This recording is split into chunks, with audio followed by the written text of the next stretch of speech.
பசி வந்தால் பத்தும் பதிம்பும் என்பார்கள். என்ன அந்த 10? பத்தும் பறந்து போகும் சொல்லுவாங்கல்ல அது. அந்த 10 என்பது எவை என்பதற்கு பல்வேறு யுகங்கள் இன்று வரை இருக்கின்றன.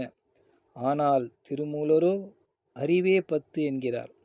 தொல்காப்பியர் முதல் அனைவரும் 2000 ஆண்டுகளாக அறிவு 6 தான் என்று கூறிக்கொண்டிருந்த போது, ஓரறிவு அதுவே உறவறிவதுவே, இரண்டறிவு அதுவே அதனோடு நாவே, மூன்றறிவு அதுவே அவற்றோடு மூக்கே, நான்கறிவு அதுவே அவற்றோடு கண்ணே, ஐந்தறிவு அதுவே அவற்றோடு செவியே, ஆறறிவு அதுவே அவற்றோடு மனமே.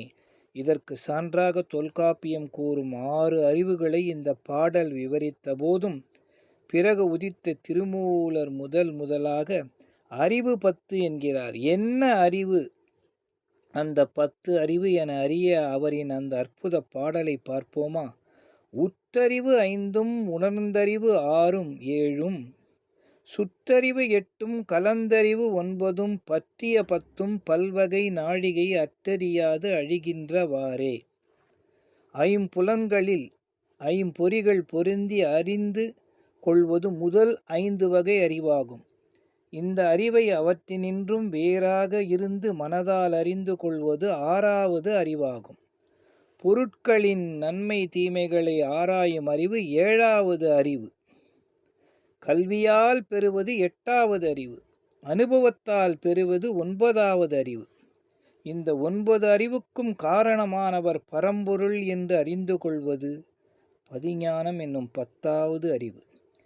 இந்த அறிவினை அறிந்து கொண்டு அதற்கேற்ப நடக்காமல் இருப்பதனாலேயே மக்கள் அழிகின்றனர். இவ்வாறு திருமூலர் விவரிக்கின்றார். அதனால் புத்திசாலித்தனமாக நம்ம என்றைக்குமே சிந்திக்க கற்றுக்கணும். இந்த 10 அறிவுங்கிறத திரும்ப இது 10 வாட்டி படித்தா நமக்கு புரியும்.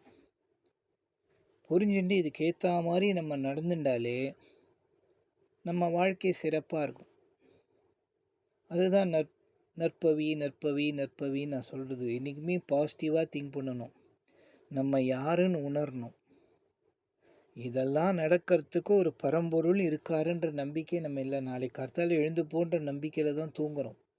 ஸோ இதெல்லாம் மனதில் புரிஞ்சுண்டு நம்ம உண்மையாகவே இது என்னங்கிறத ஆராய்ச்சி செஞ்சு என்றைக்குமே ஆராய கற்றுக்கணும். ரிசர்ச் மைண்ட் இருக்கணும். இருந்து என்ன சொல்ல வராங்க, என்ன சொல்லுவாங்க, ஒரு வாட்டி படித்தா புரியாது. படிக்க படிக்க படிக்க படிக்க நமக்கு இதுதானா வாழ்க்கை, இதுதான் விஷயமா அப்படின்னு தெரிஞ்சுட்டா நம்ம எல்லாமே ஞானிகள் தான். நற்பவி நற்பவி நற்பவி.